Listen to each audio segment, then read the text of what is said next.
Hello and welcome to another episode of TSS, your source for all things FIFA. Today I'm going to be trying to help you become better set piece takers, and I'm not talking about direct set pieces. I'm going to try to help you guys learn a method that can vastly increase your set pieces in situations where you're close to goal and going direct for whatever reason may not be an option. Alright, so first off I'm going to talk about the benefits of running what I call the read option for set pieces, and the first benefit is that it compensates for a bad free kick taker. If you have a guy that's very inconsistent from any range and your squad just doesn't have someone who can take him, this really will increase your chances of scoring. Also, it cancels out what I call the near post guardian. That's when someone puts a defender right on the near post so you can't go over the top of the wall. It also cancels out wall movement and thus goalkeeper movement, which can also decrease your chances of scoring from a free kick. Now, when this technique is done correctly, it is a very high percentage play. You will either end up with a goal or a corner kick about 80 to 85% of the time.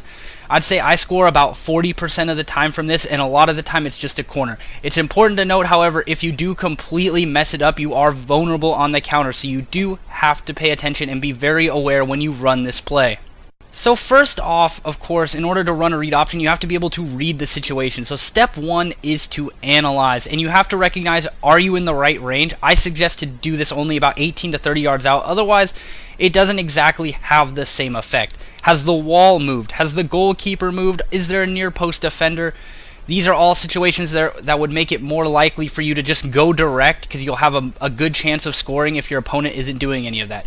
Now, if the wall is charging, you're also probably going to want to go direct, because if the wall charges, a short free kick is really risky, as your opponent will probably get to the ball just about the same time you pass it to the third runner. If your opponent meets all these criteria, going short using the alternative set piece method could be very, very beneficial to you. Alright, so that may all seem very complicated, but you can get this done in under 2 seconds once you get a hand of it. And you can see here, I've circled the 3 guys you want to spot. First of all, I'm within range. I'm 28 yards out. That's perfect spot for doing this. 2, you can see the guy's circled. He's moving toward the near post here. And that means it's going to be very hard for me to fit a near post free kick over the top of him, even with as good of a free kick taker as Ibrahimovic. There's also an arrow denoting that the wall's moving. If the keeper moves near post, basically the free kick play is over if you go direct. I also have a man on the wall circled.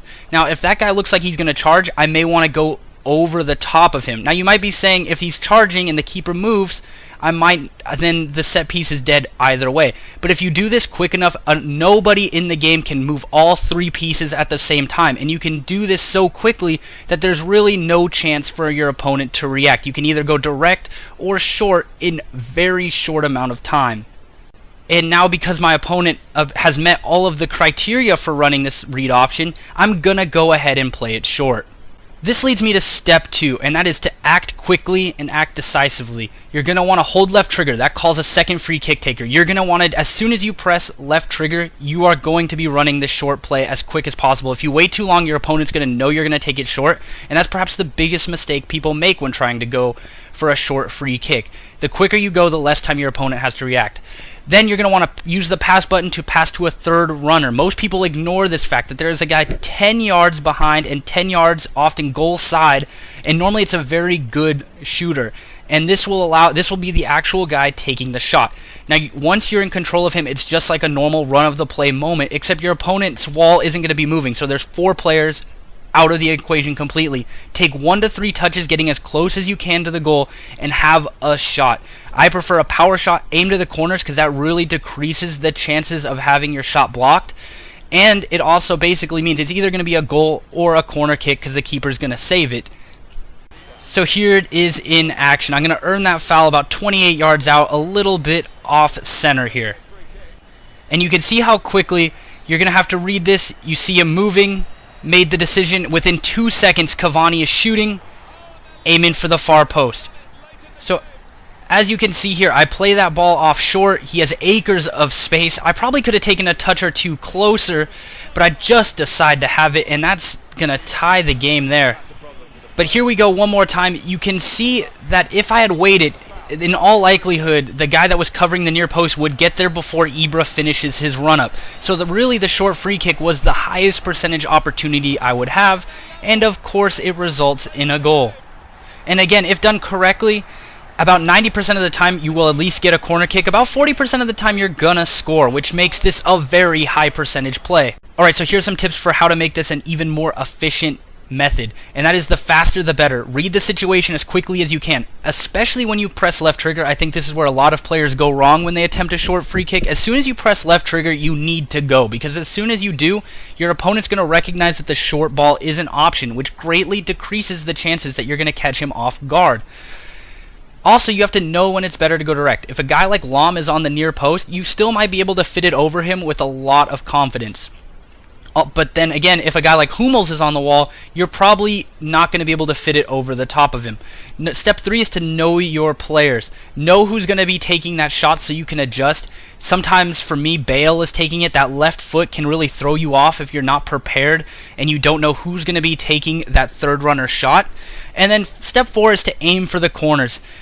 Do it with some purpose. You don't want to go straight up the center with just pure power, because that increases the chances that a defender is going to block it.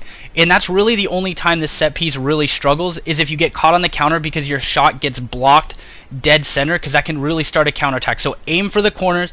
At worst, you're probably going to get a corner kick anyway. And also, aiming also increases your chances of scoring.